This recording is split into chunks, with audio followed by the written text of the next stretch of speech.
I never thought I would be the kind of person who double-checks door locks or memorizes the sounds of my own floorboards, but that changed after 1 week last winter. I live alone in a small house I bought a few years ago in the suburbs of Salt Lake City, and my routine has been boring and predictable. I work from home, order groceries, go to the gym late at night, and I don't talk to my neighbors much at all. That routine is why it took me longer than it should have to realize something was wrong. It started with a noise I heard around 2:30 in the morning on a Tuesday. I was half asleep on the couch with the TV still on low when I heard what sounded like a soft thump near the back of the house. It wasn't loud enough to scare me, and my first thought was that something had fallen in the kitchen or maybe the house had shifted. We all hear sounds like that in the house or apartment once in a while, right? I muted the TV so I could listen. Nothing else happened. I checked the back door, made sure it was locked, and went to bed. The next morning, I noticed the back door felt different when I opened it. The deadbolt still worked, but the handle felt loose, like it had been twisted too hard. I made a mental note to fix it later. That night, I went to the gym around 11 p.m. like I usually do. Side note, I like an empty gym. And I got back around midnight to 12:30. As I pulled into my driveway, I noticed my porch light was off, yet I always leave it on. I stood there in my car for a few seconds trying to remember if I had turned it off earlier. Then I convinced myself I probably did. Inside, everything looked normal. I walked through every room just doing an innocent little analysis before going to bed, something I had never done before. On Thursday morning, I woke up to my alarm and noticed my phone was at 12% battery. I always charge it overnight, and I clearly remembered plugging it in. The cable was still connected to my phone, but the charger was no longer connected to the outlet. Weird. I told myself I must have knocked it loose in my sleep. But that explanation didn't really make sense because my phone was still on the nightstand, not in bed with me. At that moment, my only explanation was that I picked up my phone in the middle of the night, accidentally yanked it off the outlet without realizing, and set it back down. I started paying closer attention after that. That night, I stayed up later than usual, sitting in the dark with the TV off, just listening. Around 3 o'clock in the morning, I heard slow thumps coming from the back of the house. Footsteps. I asked myself. Nah, it can't be. I held my breath, but the thumps seemingly stopped. After a while, I convinced myself the thumps came from outside. Please I'm in hurry. the suburbs. There's of course other people around, even at night. The next day, I found muddy shoe prints on the floor near the back door. The thing is, though, the footprints weren't clear. Like, I couldn't distinctly make out patterns of the bottoms of the shoes, which made it look like someone tried to wipe them off before walking around. My stomach literally skipped a beat. I stood there staring at them, trying to understand how they got there. I hadn't had anyone over. I hadn't gone outside in muddy shoes. I checked the back door again, and this time I noticed faint scratch marks around the lock, like someone had used something thin to pry at it. I called the locksmith and told him I thought my lock was failing. I didn't say anything about the footprints. He replaced the lock that afternoon and told me everything should be fine. That night, I pushed a chair under the back door handle and slept with my bedroom door locked, something I never did before then. I woke up just before 4 in the morning to the sound of something tapping lightly on my bedroom door. It wasn't a knock. Where I can see him. It sounded like someone testing the door with their fingertips. I stayed completely still, staring at the door, my eyes burning because I refused to blink. The tapping stopped after a minute, and then I heard soft footsteps moving away. I didn't sleep after that. In the morning, the chair was still under the back door, but the back door itself was unlocked. The new lock wasn't damaged. It had just been turned. And that's when reality truly set in. Someone had been inside my house while I was asleep and knew how to unlock the door from the inside. I called the police and tried to explain without sounding insane. They checked the house, looked around the yard, and told me there was no sign of forced entry, but yeah, that was kind of obvious given that I changed the lock. They suggested I might have unlocked the door myself without remembering. I knew that wasn't true, but there was nothing they could do either way. That night, I stayed awake with all the lights on and a kitchen knife on the table in front of me. Around 2 o'clock in the morning, I heard something from down in the crawlspace access area. The access door, which was just outside of the laundry room, was cracked open. I felt an overwhelming sense of dread wash over me. I stared down the hallway to the cracked open door. Please send help quickly. I walked over to it, peeked down through just what the crack in the door would allow me to see, and I swear it was not my imagination. I saw either at the bottom of the steps or maybe one of the bottommost steps the outline of someone standing there that I don't know if they were looking up or not. When I realized what I was looking at, I slammed the door shut and sprinted out to my car. I sat in my car as I once again called 911. It's freezing out here, but can we After the please police just do showed this up a second inside? time, I they didn't do entered while I anything waited wrong. in one of their cars. Keep your hands They brought him out visible of the and tell house me in where you handcuffs were a at few 10 minutes o'clock. later. He was barefoot I and don't wearing dark understand why you clothes that keep looked like asking they me had the been same slept in. questions. I told He you didn't look at everything me I know. once. I just don't think that he noticed me in the back of the car. They put him in the back of the other car and shut the door. I stayed outside while more officers went back in and I refused to look at the guy in the back of the car. I was actually shaking even as I talked to the officers. I was stuttering in shock. It took longer than I expected for them to finish the rest of their search. When one of the officers finally came out, he asked how long I had lived there. The severity of the I told him a few years ago. Go near the house, I He swear. nodded and wrote something go home, down, sir. but he We'll asked be in what time I touch. usually went to the gym and which nights. I told him. He looked back at the house and told me they found food wrappers and bottled water behind the storage bins in the lower level along with a phone charger plugged into an outlet down there. He said it looked like someone had been sleeping on the concrete using old blankets as padding. The man hadn't spoken a word to the officers. The main officer I was talking to told me the likely charges the man would be facing, but that ultimately it would be up to the district attorney. Eventually, they told me I could go back inside.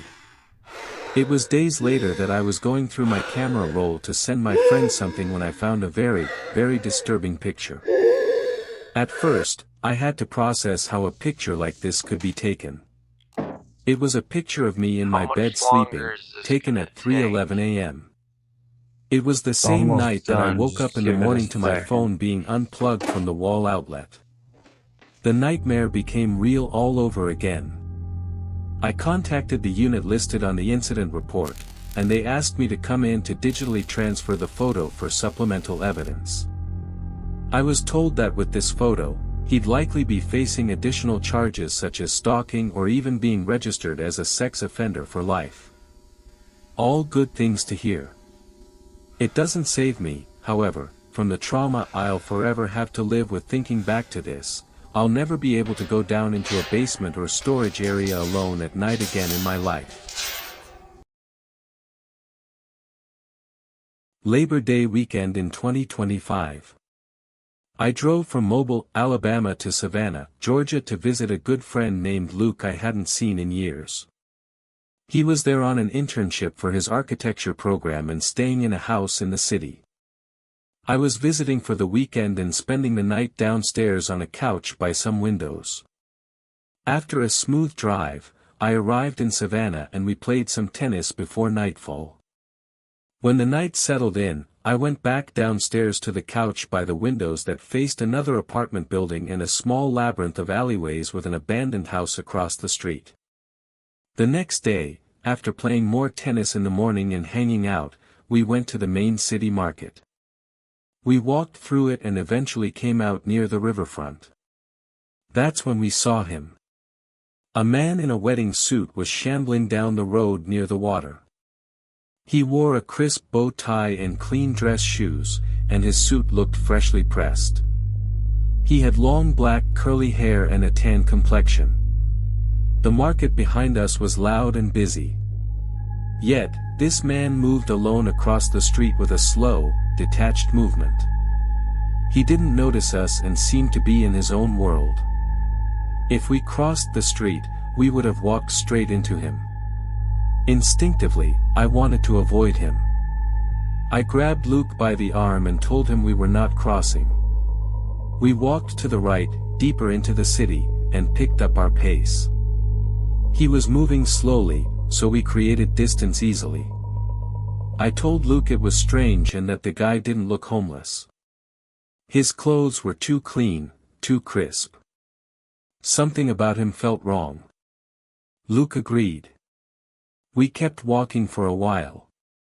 A few streets later, on another busy stretch of Savannah, we looked toward a shop and saw him again. That same man with the same shambling movement. He was far down the street, diagonal to us, moving at the same slow pace. Somehow, he caught up to us, even though there was no clear way he could have reached that spot without us seeing him. I pointed him out to Luke and we both stared. It made no sense. He was in a completely different part of the city, but moving exactly the same way. We pushed it aside and kept exploring. The next day was a holiday, and that night, we watched the fireworks on an inlet about 20 minutes from the city. By then, we had mostly forgotten about the man in the suit. We assumed he was just some strange person wandering around, but something about him set off alarm bells. It felt out of place, wrong. That night, we decided to go on a walking history tour, which we had already planned before the trip. It was my last night in Savannah, and the city was packed. It was a busy Saturday night with crowds everywhere, lights pouring from restaurants, and that historical atmosphere the city has after sunset. We finished the tour and walked through the main area of the city filled with restaurants and nightlife. The street was crowded and a particular wave of people was moving toward us and quite fast. As this group approached, both Luke and I noticed something at the exact same moment. It was him, the same man in the same wedding suit with the same bow tie and the same black curly hair shambling in the middle of the crowd as if he had been placed there. He stood out instantly. His movement was completely different from everyone else. He didn't blend in. No one around him noticed him. Two people were walking right beside him and he brushed between them without either of them reacting. He kept the same slow, unsettling pace while the entire crowd moved normally around him. He glanced at us for a brief second and then continued forward. It was as if he was tied to the movement of the crowd without truly being part of it. Luke and I looked at each other in shock. It made no sense. He didn't belong there. And something in both of us recognized that immediately. We watched him move down the street until the crowd thinned out.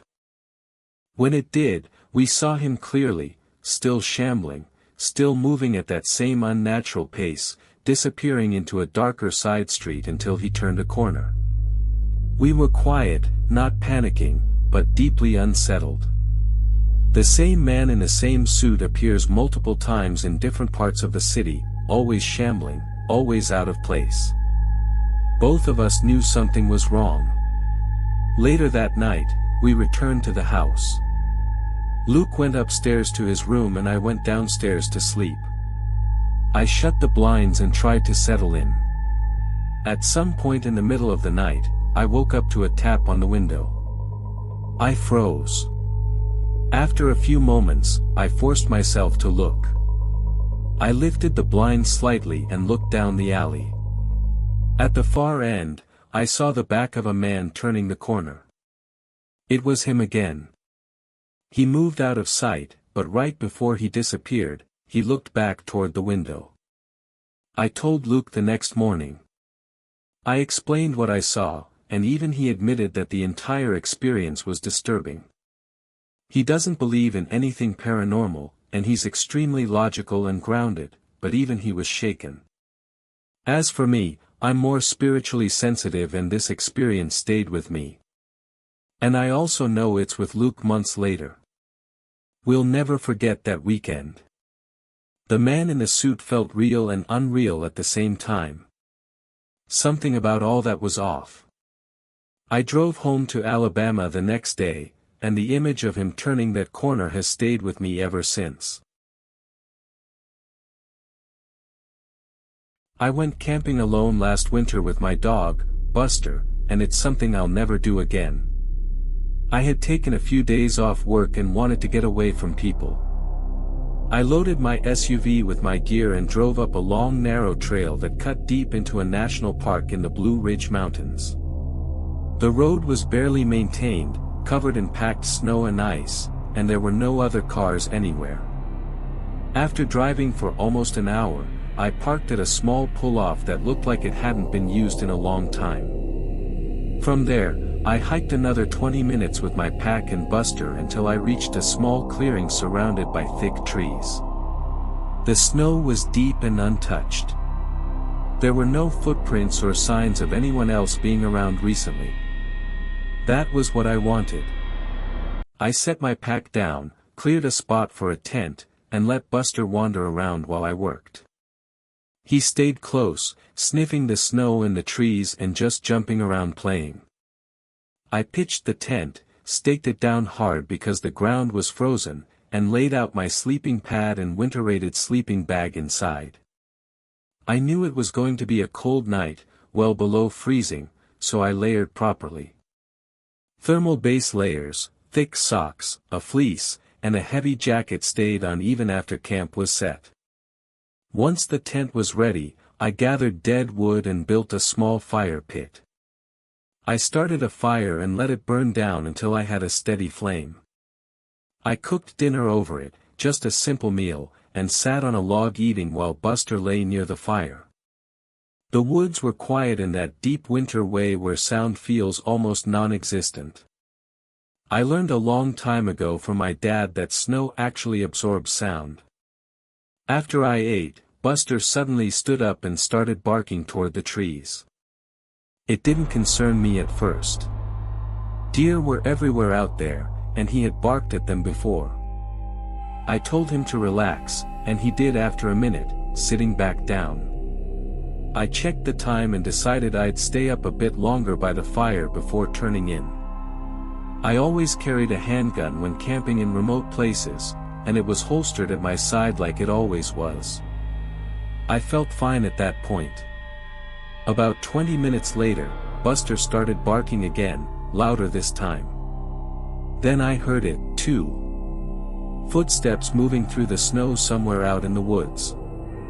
I stood up and listened. The steps stopped, then started again. Buster went from barking to growling, then suddenly went silent. He stood staring straight ahead toward the trees. That was when I felt uneasy. I followed his gaze and saw a shape at the edge of the tree line. Someone was standing there, half hidden in the darkness, just barely lit by the fire. I called out saying that he scared me and telling Buster it was okay. The figure didn't move at first.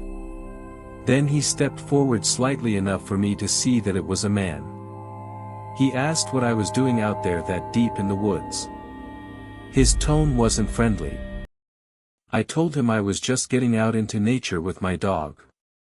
He didn't respond right away. He just stood there watching me. I could feel the situation turning wrong. I told him calmly that I was armed. The man slightly laughed and said something about me threatening him instead of inviting him to join me and asked where my hospitality was. Then he turned and walked back into the darkness, his footsteps fading into the woods. I stood there for a long time after that, staring at the trees. Buster stayed close to me. I didn't like any of it, but eventually I told myself he was gone. I put out the fire carefully, throwing snow on it and stirring the ashes until there was nothing left that could glow. I didn't want light drawing attention. I crawled into my tent and sealed it up. Inside, I did everything I could to stay warm. I laid my sleeping pad down to keep the cold ground from draining heat from my body. I stayed fully dressed, pulled on a knit hat, and cinched my sleeping bag tight around my shoulders. I kept a hand warmer near my core and another near my feet. Buster curled up next to me, his body heat helping more than anything. I lay there listening to the woods, or rather the extreme silence. After a while, Buster started growling again. Then I heard what he was growling at. Footsteps in the snow. They stopped and Buster quieted, but his ears were still perked up. Then the footsteps started again, closer this time and slower than before. They came right up to the tent and stopped. Buster began howling loudly. I whispered for him to stop, terrified of drawing attention. When he did stop, he went back to growling. Whoever it was just stood outside the tent. I could hear subtle movements like the shift of weight in the snow. I had my gun in my hand now, but I didn't want to make threats. I didn't want to be forced to follow through with the threats. I have never actually shot anyone, and I don't think I have it in me to kill someone, even in self-defense. Finally, I couldn't take it anymore. I cocked the gun and said clearly that I had a gun and that whoever was there needed to leave now. But realistically, who else could it have been besides that creepy guy from before? There was silence for a few seconds. Then I heard footsteps again, moving away from the tent. Slowly at first, then faster before disappearing into the woods. I didn't unzip the tent to look out. I stayed frozen for hours. Buster stayed alert the entire time, which was the only reason I even felt remotely comfortable eventually nodding off. I certainly wouldn't have if I were alone. I barely slept, drifting off only in short bursts. When the sky finally began to lighten, I packed up as fast as I could at the crack of dawn. We hiked back to my SUV and drove away. I never went back to that part of the woods again, and I never will. Creeps like that guy really make life scary sometimes and remind you that you can never really let your guard down.